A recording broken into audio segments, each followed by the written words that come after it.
Hi, and thanks for tuning in to the Healthy Relationships channel, where we go over relationships, toxic relationships, how to heal, how to cope, how to move forward, how to choose healthier.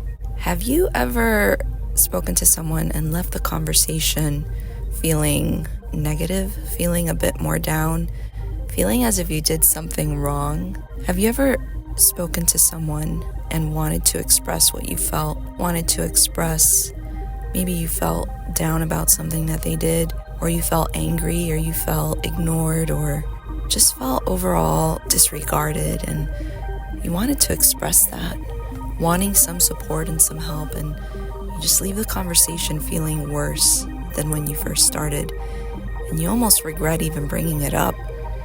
And not only that, you're feeling like you're the one that did something wrong. That's a pretty awful feeling to have, and how did that even happen anyway? I mean, you're the one that feels hurt, right? Well, I think at the root of all of this is that word that we try to avoid. It's called shame. And shame is really what we experience when we have this core understanding that we're not good, that we're overall flawed in a way that makes us bad, like we're bad people. Although we are flawed, I think it's important that we understand that we are loved and that we are precious and important and that we are valuable in the eyes of God. And so how did we even get to this place? And I just want you to look back at your childhood. In your relationships, you will very well experience some of the things that have triggered you and have primed you for more of this type of emotional abuse in the present relationships. And sorry about the noise, I'm in my car. But, our present relationships can really trigger these feelings of shame even more. And wouldn't it be great if we can identify how we got to this place of feeling this low self-worth, so that moving forward we choose relationships that help us to feel unconditionally loved rather than feeling criticized or looked down on or ignored or less than because we have feelings, because we bring up things that are important to us in the relationship. A lot of the times, our present relationships have a parallel to the way that we were raised. If we were raised by parents who didn't pay much attention to our feelings when they were hurt, minimized the way that we felt, and didn't sit down with us to help us make sense of what we felt, then we will most likely end up being friends or stay in relationships, romantic relationships with people that do the same. Why? Because that's just normal and that's what we expect, and our threshold for that is pretty high. If you keep ignoring your feelings and if you keep brushing them under the rug, you will eventually start to decompensate in some way. And so thinking about what it was like for you growing up and learning to make a correction now really sets you off in the right direction. And I love saying that, really sets you off in the right direction. I don't say fixes your life because it's not that simple. But what does setting you off in the right direction mean? Setting you off in the right direction means that when something happens and you are triggered, and by triggered, I mean that you emotionally go from 0 to 60 and you start to feel unstable. You start to have poor concentration. You might want to cry. You might want to feel like you want to shut down. You might start to go numb.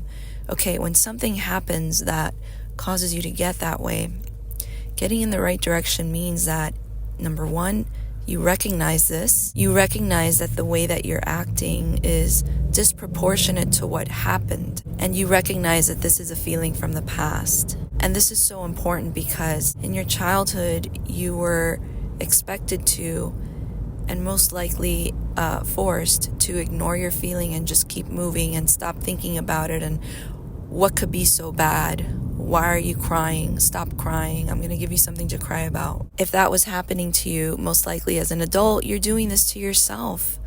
You criticize yourself when you feel hurt. You tell yourself to move forward, just forget about it, and you don't turn inward. So moving in the right direction means that you're acknowledging that this is happening to you. You're acknowledging that you're hurt. You're acknowledging that you're reacting to something very strongly, and you're pausing. You're taking deep breaths to calm your body down and to bring yourself in a state of relaxation as much as possible so that you can acknowledge what is going on. And when we acknowledge what is going on, when we acknowledge why we're hurt, and when we understand that, well, maybe her response doesn't mean that she doesn't like me and that I didn't turn in my work on time, so therefore my boss is angry and she's gonna fire me. Maybe I'm reading into it too much. Maybe it's just that I'm sensitive because that's how my parent reacted to me. Now I'm making this connection and I can say to myself, wait a minute, I'm at work, my boss is a little ticked off, and I think people get ticked off whenever work is not turned in on time.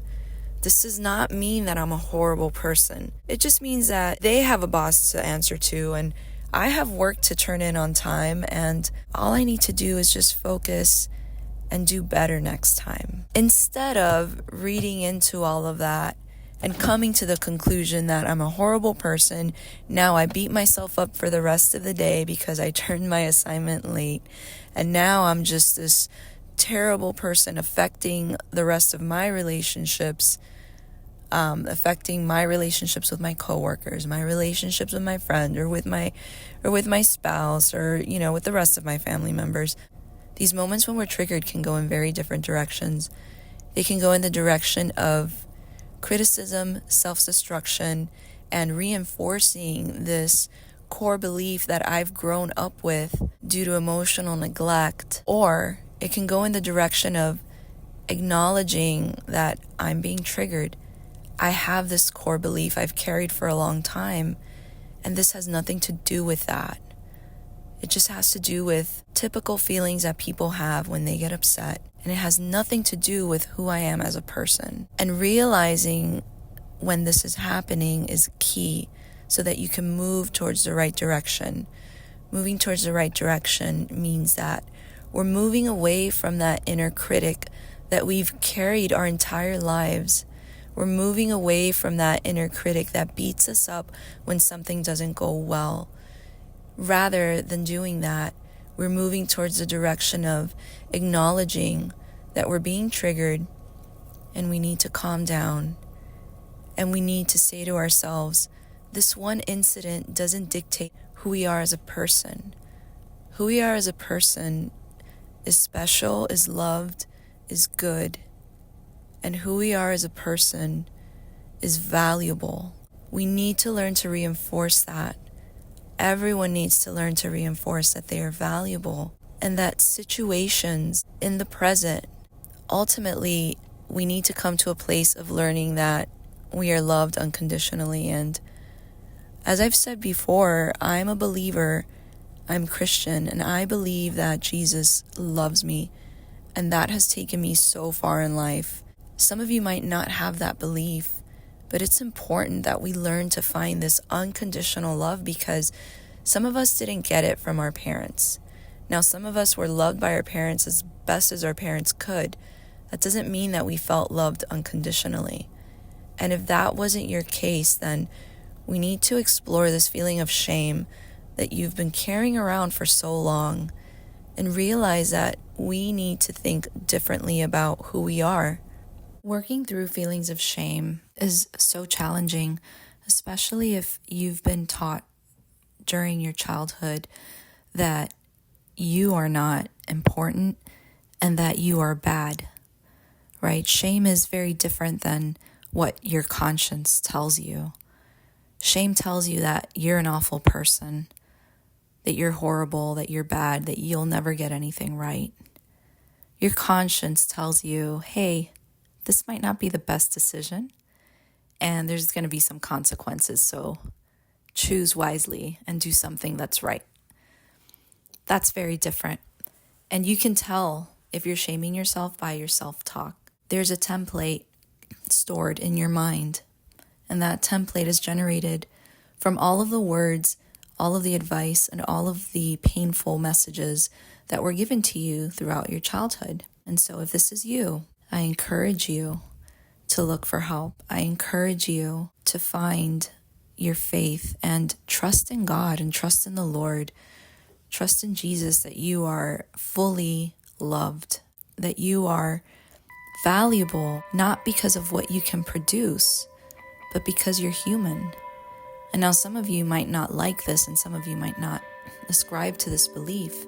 And if that's you, I encourage you to learn that you are valuable, and how you can go about learning that will happen in different ways for all of us. It happens in different ways for all of us now that we're adults.